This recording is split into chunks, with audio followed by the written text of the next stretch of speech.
And can you tell whether the valuation has been done and whether the job security of the existing employees has been taken care? Thank you.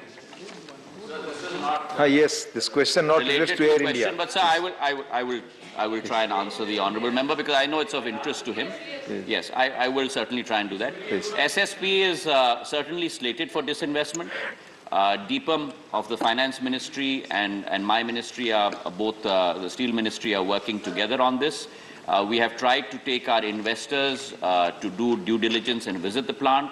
But unfortunately, I regret to inform the House that the state government has not been able to create that security environment for the due diligence by investors to take place. However, we have said that the financial bids and the bids should be submitted. I believe, don't hold me to this, but I think sometime in January. If I stand to be corrected, I will revert you. Not, Honorable Sri Ajodhya Rami Reddy, nothing. Manya Ajodhya Rami Reddy.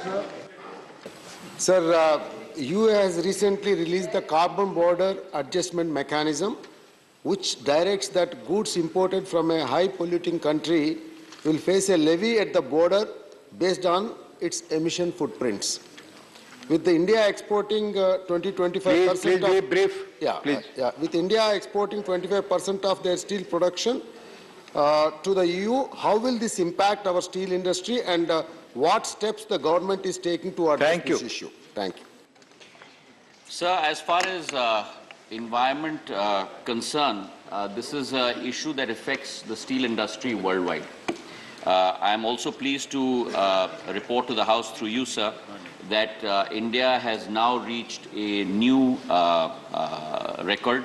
We have become the second largest steel producer in the world in the last 8 years, doubling our capacity from 150 million to 154 million tons worth of production.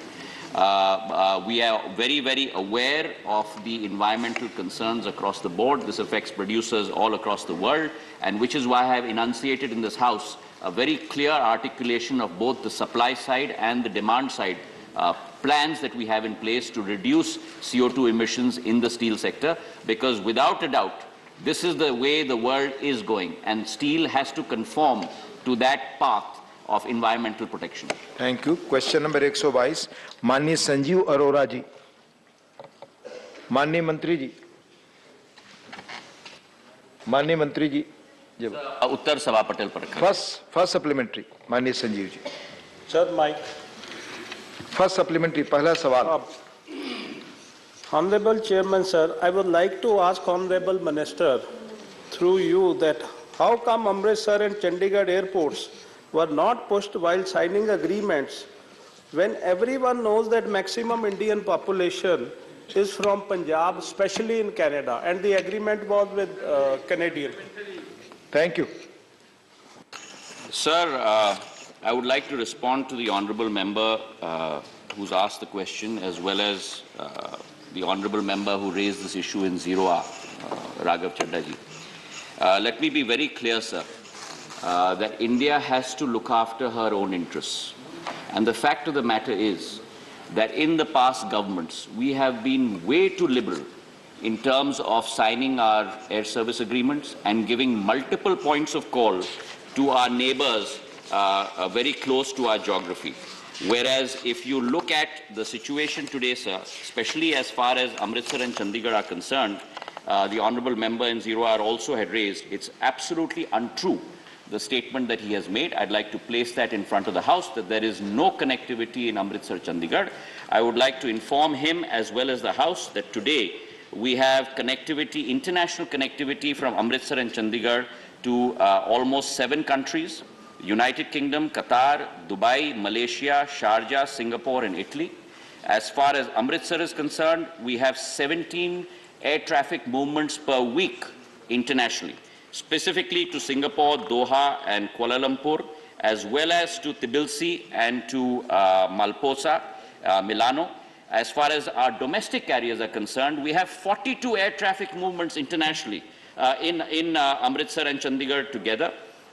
33 in Amritsar, 9 in Chandigarh, connected to London, Birmingham, Dubai, Sharjah, Rome and even Bergamo. So this is the length and breadth of wide connectivity. Certainly, in our air service agreements, we only give connectivity to 6 metros in India because in response, we hardly get 1 or 2 points of call in those countries. So certainly, we cannot open up our country to them. We must also strengthen our Indian carriers, the concept of Atmanirbhar Bharat, and I'm very pleased to report to this House that now our Indian carriers are getting wide-bodied aircraft. We are going to go long haul. We are going to put our Indian flag across the world in terms of direct connectivity. And I have great confidence in our Indian carriers to be able to provide that service, and certainly Punjab will be a very key element of that. Thank you. Second supplementary, Mani Sanjeev ji. Sir, my question was particularly regarding Canada, but anyway, my second supplementary is, my question to Honorable Minister is, when will Udan flights start again to Punjab, which were stopped before COVID? Now, why this has connection with Canada? Thank you. No, let me explain, sir. Why this has connection with my earlier question? I am just telling you that. Please allow me. You come to the next question, please. No, this is next question. Yes, put it. So if the Udan flights are restarted after COVID, at least the people coming from Canada and other countries, they will have connecting flights. So they were closed during COVID and they have not been started, especially Ludhiana. Please be brief in your question, Mr. Arora. Next question. Please, thank you. Mani Mantri. So, as we, very important suggestion for action as well as a point by the Honourable Member, and let me apprise him that Amritsar has, and Chandigarh both, have tremendous connectivity throughout India. We have domestic connectivity, and as far as the Udan flights are concerned as well, sir, the Udan flights are functioning, which had been given. Some of those flights post 3 years are no longer functioning, but we are awarding new routes under Udan 4.2 as we speak. Thank you. Mani Bhuneshwar Kalita ji. Question relates to India and Canada flights. Yes, I will be on that point, sir. My supplementary arises from the Honourable Minister's reply, where he says the Indian airlines are allowed unlimited direct connectivity from any point in India, including Amritsar and Chandigarh, of course. So my supplementary to Honourable Minister is whether Indian Airlines flights will give connectivity to Guwahati Airport, which is the only major airport. This question relates to, yes, sir. Relates to India and Canada, please. But please. My supplementary arises from the reply of the Minister, and whether any Indian Airlines flight will be introduced from the Guwahati Airport, Thank which you. is the only major airport in Thank you, North Kalita ji. to Canada. Thank you.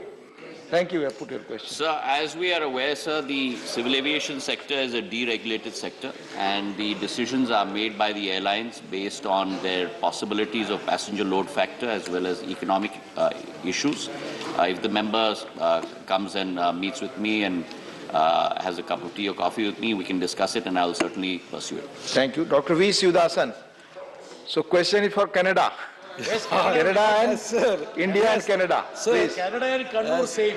Sir, now in India, air travelers are facing huge problems. Many kind of problems. First one, skyrocketing fare of air travelers. So these airline companies are exploiting the common people in different ways. So they are exploiting the people without any norms and regulations. Here, my question is, sir, in India, some sectors, they are charging for a short journeys, they are charging about 25,000 rupees, sir. So here the question is, doesn't the government some sort of regulations is needed to bring a method into this madness? This is my question, please sir. cooperate the chair. ये house ने rules बनाए हैं कि संबंधित सवाल से संबंधित ही supplement. Please, let me move to Probs. माननीय मंत्री जी अगर जवाब देना चाहते हो तो आप दें. Yes, sir. So I would want to respond, sir, because I think it's members' right to ask a question, and it's my responsibility to respond to the members. Sir, I think it's extremely important to understand that the civil aviation sector is a seasonal industry. There are crests and there are troughs. When festive season starts in October, all the way up till February is the high season of civil aviation. You then get into a little bit of a medium lull situation, and then the trough, which is the monsoon season, is really a wipeout season in terms of civil aviation is concerned. So there will be, because of seasonality factors, there will be pricing differences. Point number one.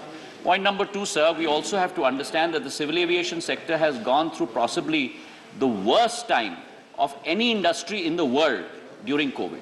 It was the only industry in which our planes were pretty much on the tarmac for almost 18 to 24 months. And the very fact that we've experienced a V-shaped recovery speaks great volumes of the resoluteness of our carriers and the capability to supply that service to our common man. ATF, which is a very important ingredient as a raw material, air turbine fuel, almost close to about 50% of a carrier's cost structure, has gone up from pre-COVID between 35,000 to 40,000 rupees a kiloliter to today's level of 1,17,000 rupees a kiloliter. So there's been almost a 2.5x jump in the main raw material in your cost structure, which comprises of almost 50%. That too has an effect on fares.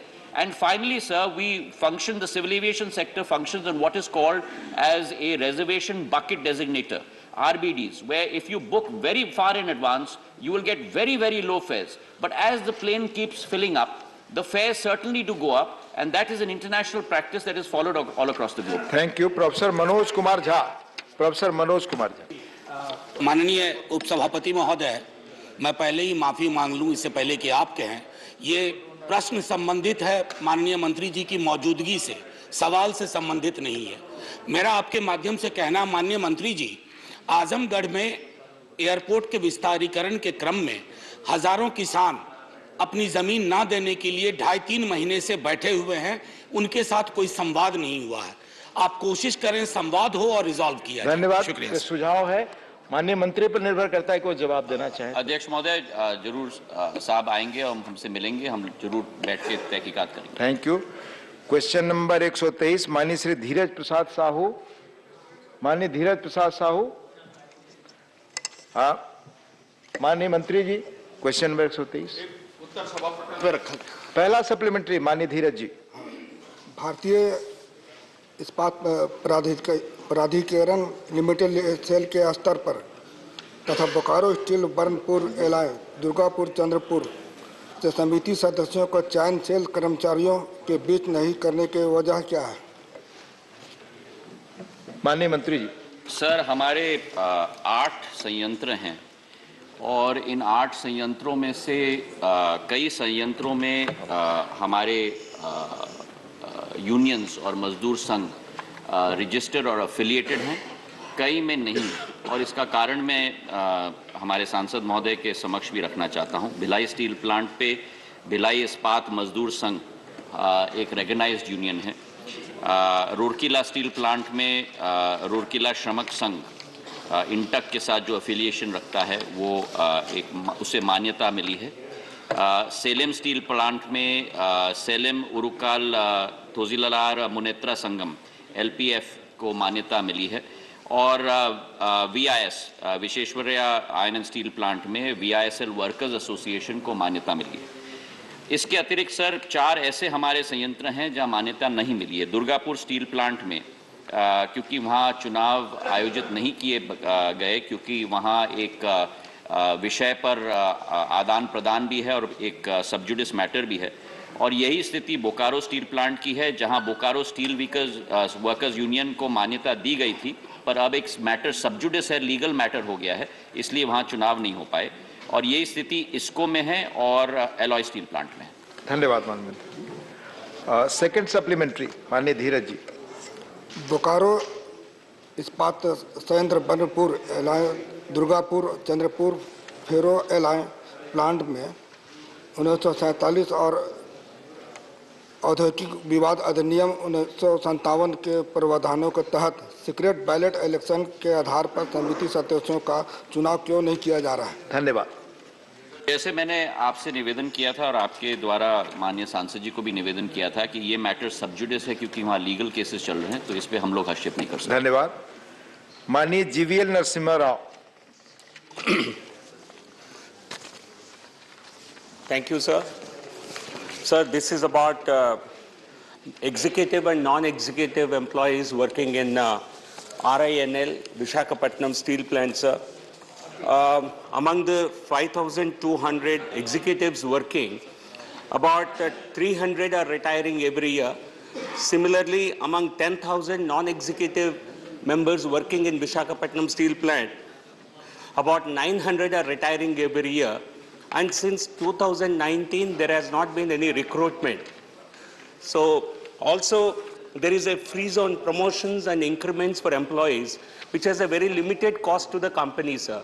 So my request to the Honorable Minister, whether he will examine all these factors and try and lift the freeze on both freeze on recruitment and also provide increments as demanded by the employees. Thank you, sir.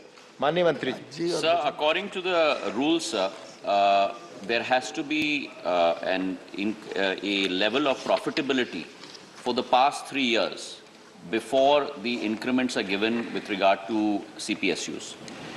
And this is the reason, as an example, I'd like to inform the honorable member, sir, that in the first 3 years, as far as sale is concerned, 14, 15, 15, 16, and 16, 17, because of it was making losses, therefore that wage revision could not take place for executive or non-executive. In the last 3 years, SAIL has become a profit-making company, and therefore we have executed the wage revision, increase in wage revision, both for executive and non-executive employees.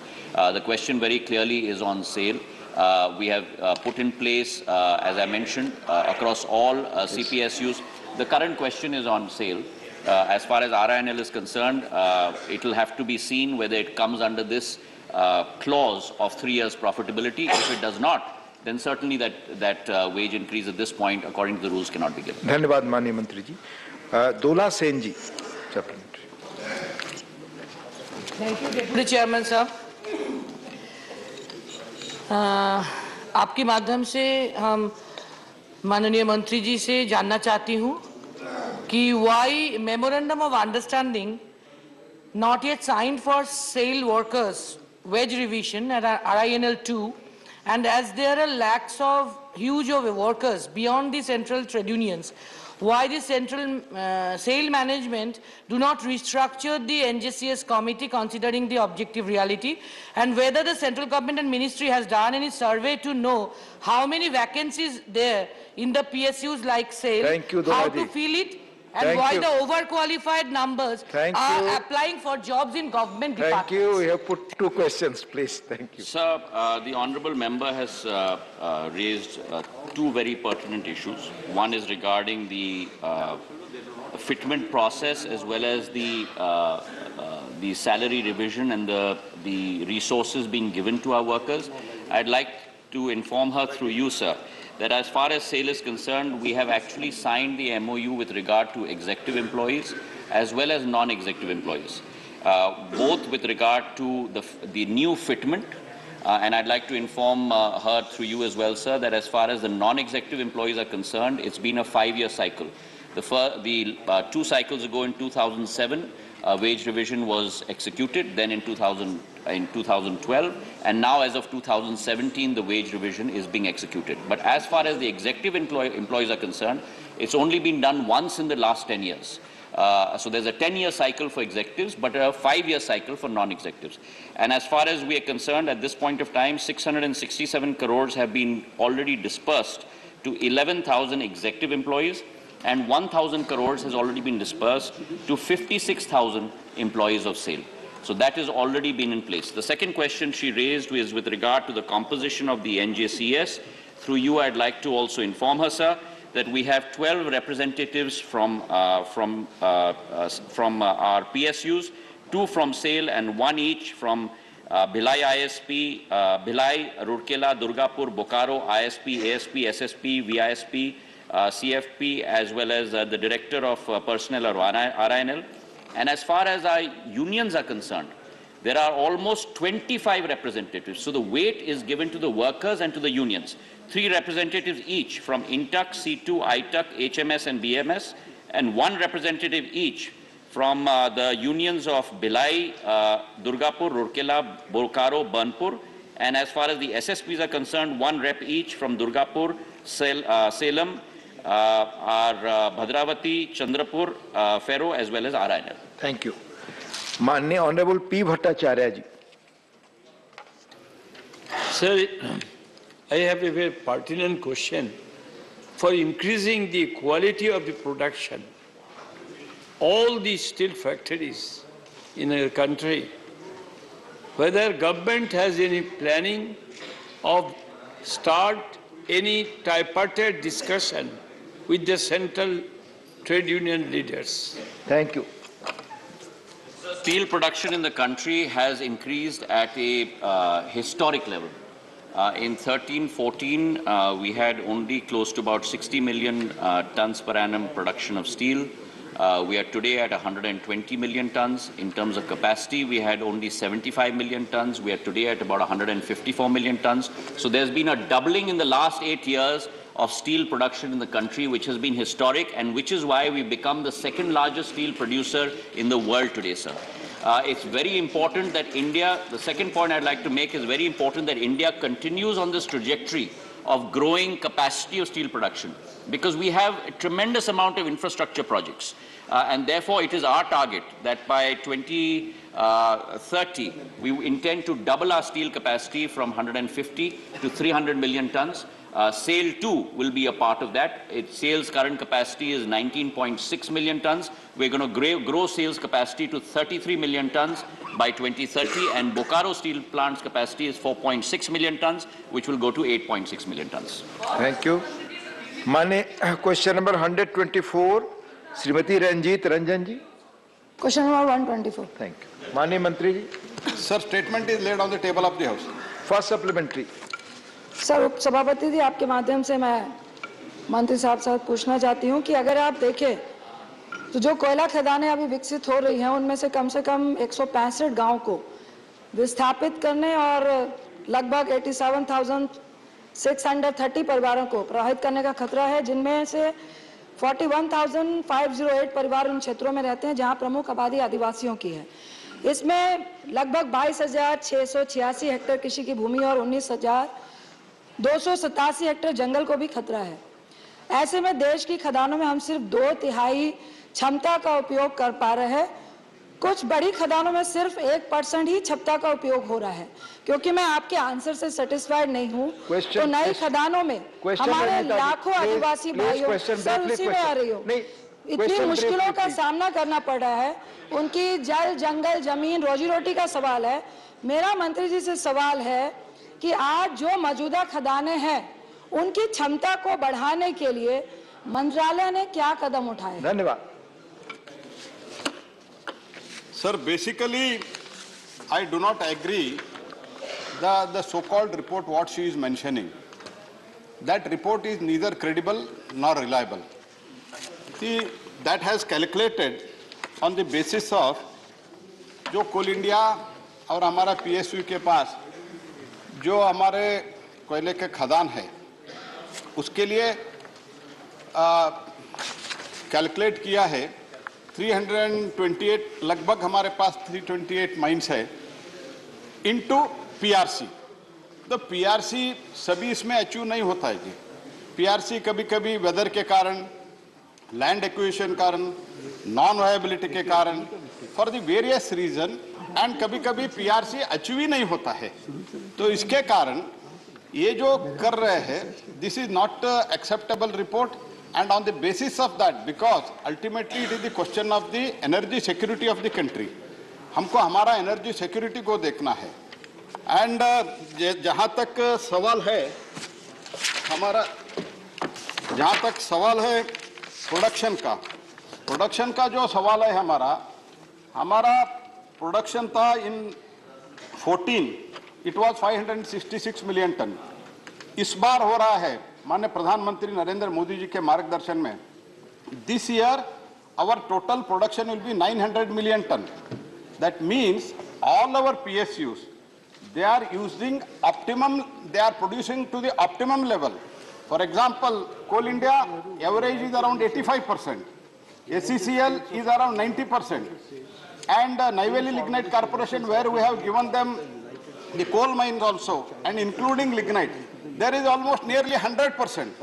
So in last, and our requirement by 2030 will be 1,500 million ton. For that, we have to scale up our production. For that, the previous regime, they did not produce. There was only scams. and today we are producing and we are ensuring the energy security for India. For that, coal is needed. That is what I would like to mention. And that report, which they are mentioning, it is neither credible nor reliable. I am very clear on this. Thank you. Second supplementary, Ranjita ji. Sir उनसे request करिएगा, मैं उनको authentic data लाके दूंगी। मेरा दूसरा supplementary है, 2021-22 में भारत का कोयला आयात 208.93 मिलियन टन था, जिसकी कुल कीमत 2.28 लाख करोड़ रुपए हुई। वहीं 7 सितंबर महीने तक कोयला आयात करीब 132 मिलियन तक पहुंच गया है, जिसकी कीमत 2.3 लाख करोड़ पहुंच गई है। तो मैं आपकी सरकार से, आप आत्मनिर्भर भारत की बहुत बड़ी बड़ी बातें करते हैं, लेकिन आज भी इतने बड़े स्तर पर कोयला का आयात कर रहे हैं। क्या मंत्री जी बताएंगे कि भारत में कोयले के मामले में कब तक, किस साल तक हम आत्मनिर्भर हो जाएंगे? दूसरा, इसके साथ ही है, हाल ही में एक रिपोर्ट आई है। सर मेरा सवाल खत्म नहीं हुआ। हाल ही में सर मेरा सवाल खत्म नहीं हुआ। सवाल एक ही 2 साल में एक तो क्वेश्चन आता है सर। हाल ही में एक रिपोर्ट आई है जिसमें माननीय मंत्री जी प्लीज, नो नहीं, एक व्यक्ति 3 सवाल नहीं पूछ सकते। हमारे पास और नाम है, माननीय सदस्य जिनको मौका नहीं मिलता, आप मेरे पास आते हैं, अगर एक व्यक्ति 3 सवाल पूछेंगे प्लीज। सवाल आप 3 पूछेंगे एक साथ नहीं, प्लीज प्लीज। सर जो बड़े बड़े बातों के बारे में बात नहीं, this is your third question, please be clear. मैं इतना ही कहना चाहता हूँ, ओनली 2 सप्लीमेंट्री रंजिता। जो छोटे छोटे बात करते थे, इनका प्रोडक्शन क्या था? इनका प्रोडक्शन था 566 मिलियन टन। मैं आपसे रिक्वेस्ट कर रहा हूं, आप 2 क्वेश्चन पूछ चुके हैं, प्लीज माननीय मंत्री। I am replying, if he allows I will reply. Please नहीं, आई विल नॉट। प्लीज आप जवाब दें सर। आप जवाब। जो बड़े बड़े बातों के जिक्र कर रहे हैं, हमने बात नहीं किया है।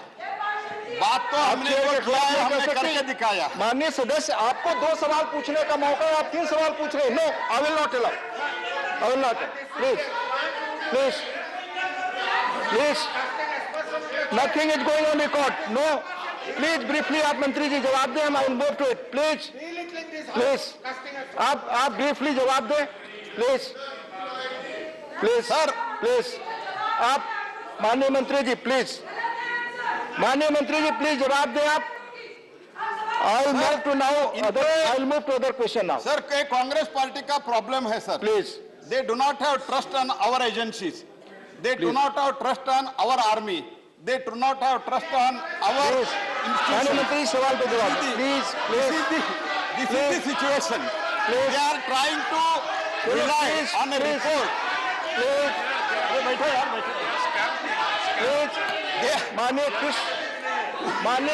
माननीय मंत्री जी प्लीज प्लीज प्लीज प्लीज। और जो एक विदेशी संस्था, प्लीज, माननीय मंत्री जी प्लीज, जो एक विदेशी संस्था एक रिपोर्ट करती है और वो रिपोर्ट में ये कहते हैं हमारा जो खजाना है उसका पूरा उपयोग नहीं होता है, तो हम ये कह रहे हैं, हम मैं दावे के साथ कर रहा हूँ, हम स्टैटिस्टिक्स के साथ कह रहा हूँ। प्लीज माननीय मंत्री। Sir, I will complete sir, this is a very important question she has raised. Please complete. And whatever she has raised, I have already told, average 90% from each of the mine. We are producing almost, we are utilizing almost 90% of its capacity. Thank you. And sir. Thank you. And our production will be 900 million ton. And next year it will be 1 billion ton. Thank you. During, sir, let me complete, sir. Please. During that time, it was the koila was under this regime of scam. Our regime, under the Prime Minister Narendra Modi ji, I would like to assure this house, sir, let me last sentence. I will assure house from 24-25, who will stop the import of the thermal coal. This is what I am going to assure to this house. माननीय Krishnalal Pawar, Dr. Sasmit Patra, please. Honorable Deputy Chairman, sir, thank you for giving me this opportunity to ask a very specific question on Odisha, sir. Sir, I'd like to first thank the Honorable Minister that today Odisha is one of the largest states which is producing the most of coal in the country. And Mahanadi Coalfields is also doing a tremendous job in Odisha. So I'd like to know that in terms of Odisha, what are the specific plans, programs that the Honorable Minister has in terms of maximizing capacity, utilizing capacity of coal in the state of Odisha so that that becomes the largest coal-bearing and coal extraction state in the country? धन्यवाद. Sir, I am thankful to Honorable Member Shri Sashmit ji because the Odisha, they are by and large, they are cooperating as far as both the other mining sector also and the coal is also. And I would also like to, we had a long discussion with the Odisha government as far as the mining is concerned and coal mining is also concerned. Many suggestions we received from them. After receiving those suggestions and having a lengthy discussion with them, we have also changed certain things and they have also changed certain things, the process in the state of Odisha. By that, overall the production, which was around 60-65 million ton in 2014, today it has almost reached 170 million ton. And I am going to assure Mahanadi coal fields in coming a year or two, maximum a 1.5 year, we are going to achieve 200 million ton per year. This is the plan we have, and the detail I will share with you because this is royalty will increase. And the royalty, entire royalty, whatever, and also I would like to tell sir, during the previous region, it is given an allotment through a chit route, means by a slip route. Now we are auctioning it, most transparent system of auction. पहले कौन सा office से चिट्ठी आता था और किसको allot होता था ये सबको पता है, इसलिए स्कैम बन गया. वो स्कैम के कारण सर अभी क्या हो रहा है, अभी हम ट्रांसपेरेंट सिस्टम में ऑक्शन कर रहे हैं और ट्रांसपेरेंट सिस्टम में ऑक्शन के कारण स्टेट का रेवेन्यू बढ़ रहा है. ये स्टेट का रेवेन्यू बढ़ रहा है, स्टेट स्ट्रेंथन हो रहा है. स्ट्रेंथन होने के कारण ये लोगों को इनको थोड़ा तकलीफ हो रहा है क्योंकि भारत आत्मनिर्भर बन रहा है. Thank you.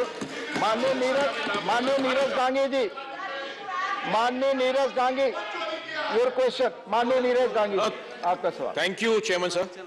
Through you, sir, I would like to ask Honorable Minister of Coal that nearly 90% of the proposed coal projects in terms of capacity will be located in the high-risk water zones, which will worsen the water shortages in the region.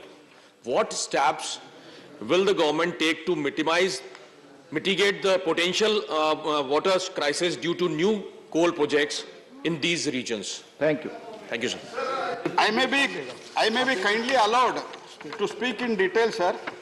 Environment impact assessment and EMP is also prepared on each project based on the project-specific terms of reference recommended by Ministry of Forest and Environment Clearance, which requires a detailed hydrology and hydrogeology impact assessment management plan based on which EC is granted, sir. Subsidies of the CIL are in a process of obtaining no objection certificate for abstraction of the groundwater for each of the product from the central government water authority, Ministry of Water Resources of Government of India.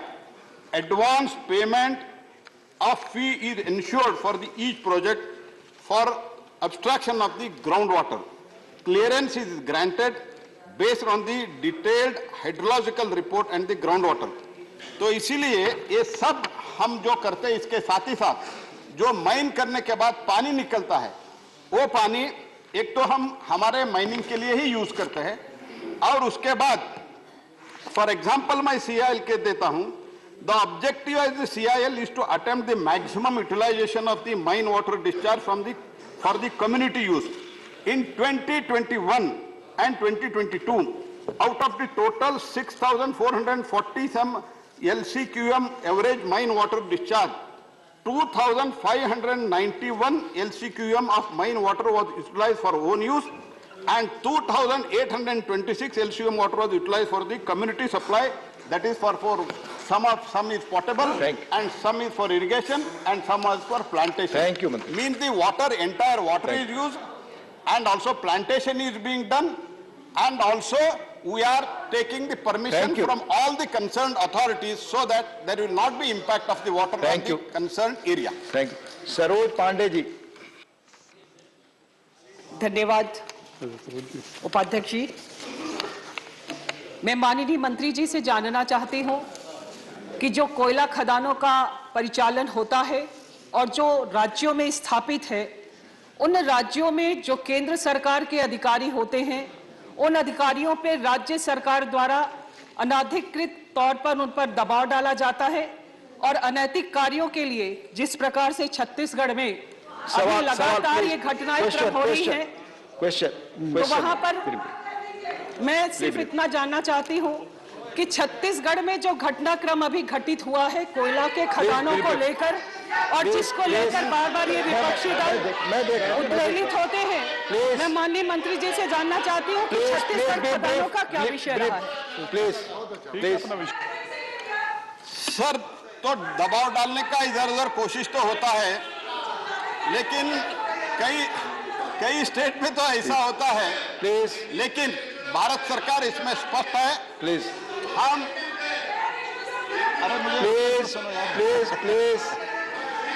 तो लेकिन मंत्री जी आपकी जहां भी ऐसे complaint आता है, भारत सरकार इसके एकदम सख्तता से कार्रवाई करते हैं।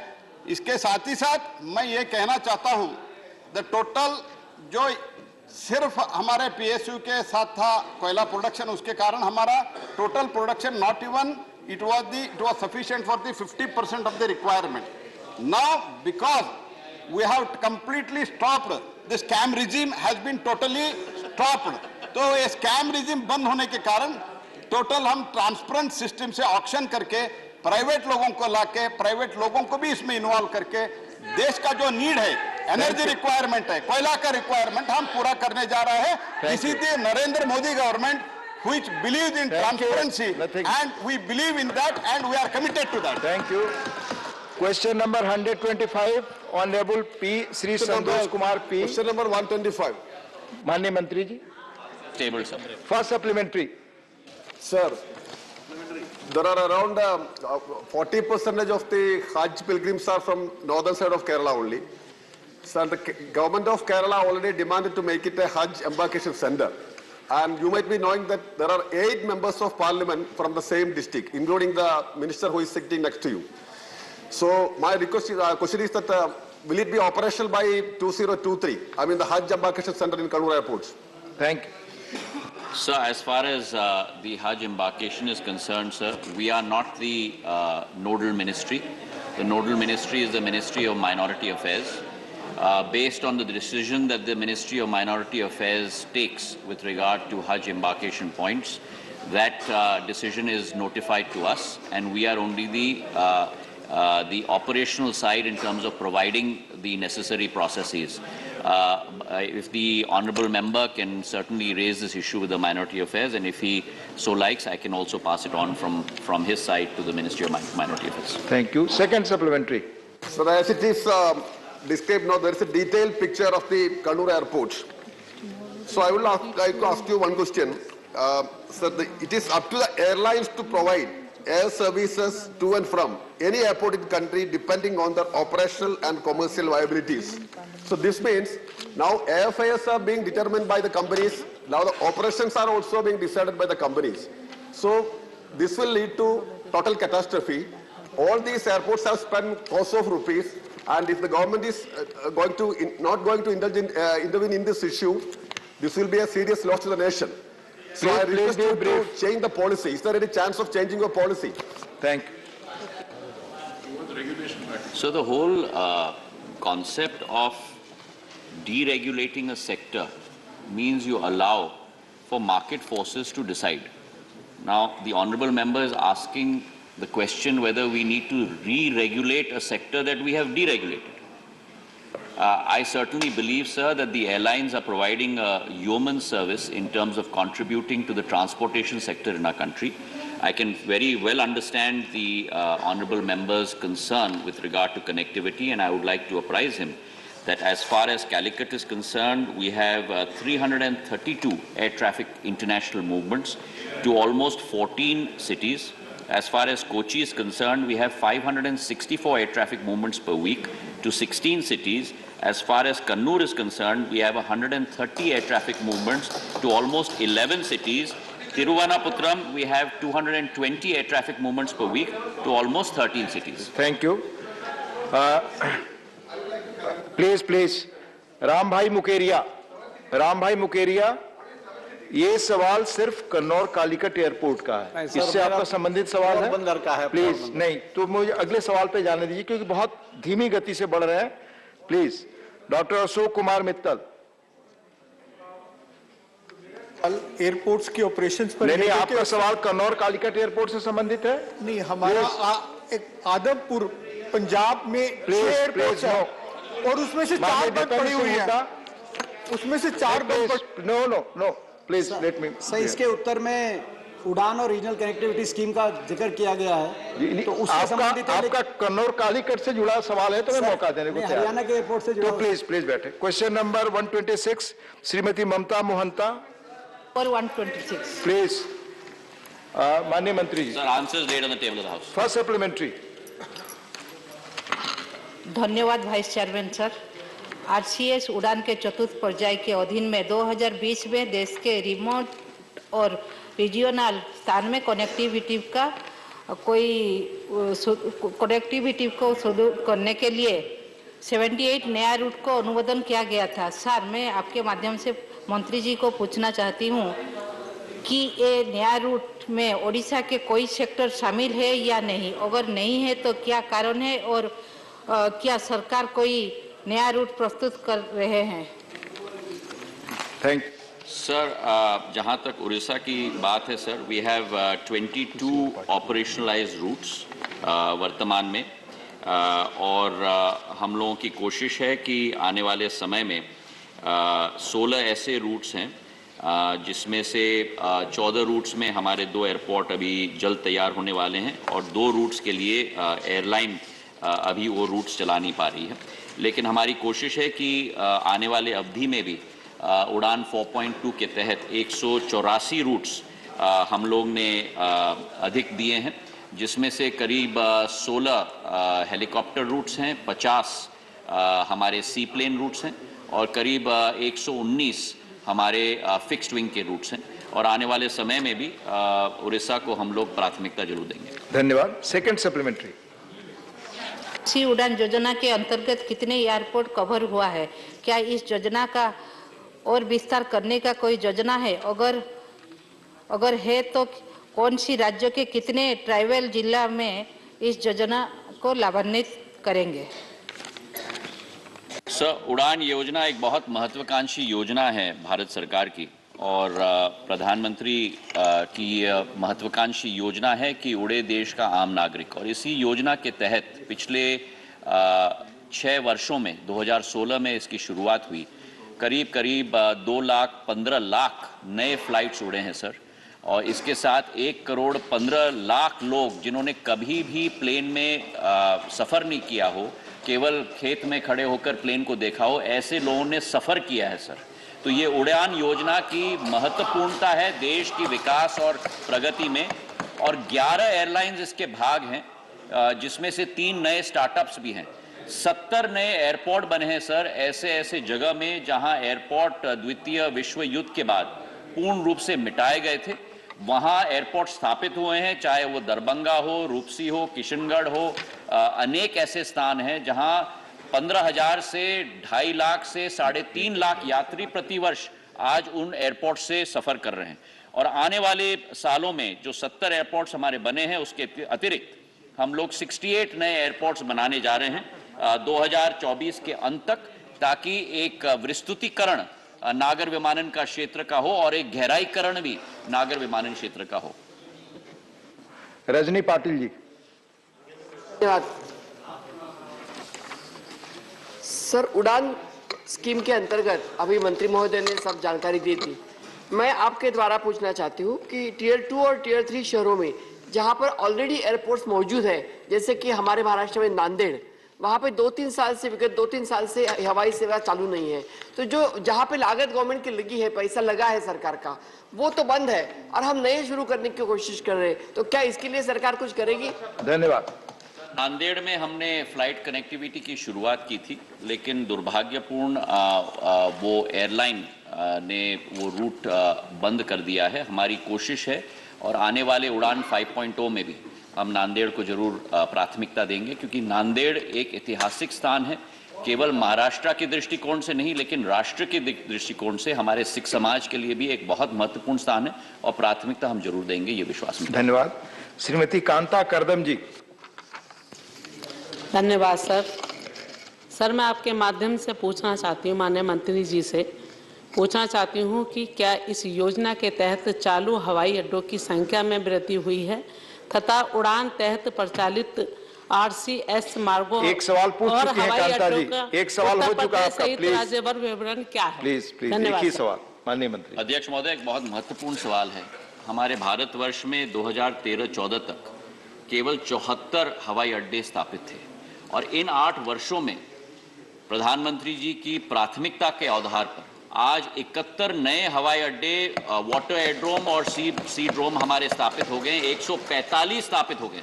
और सदन को मैं विश्वास दिलाना चाहता हूं कि आने वाले 5-6 सालों में जो ये 74 से हमारी सफर रही है 145 तक, ये सफर जारी रहेगी और 200 का आंकड़ा हम लोग पार करेंगे, ये विश्वास मैं आपको दिलाना चाहता हूं।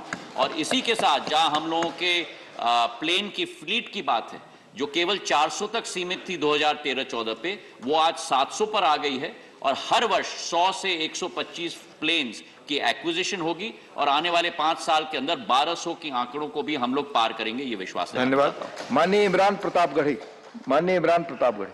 सर, मेरा आपके माध्यम से माननीय मंत्री जी से मेरा प्रश्न है कि सरकार का नारा था कि चप्पल पहनने वाला व्यक्ति भी जो है वो हवाई जहाज का सफर करेगा।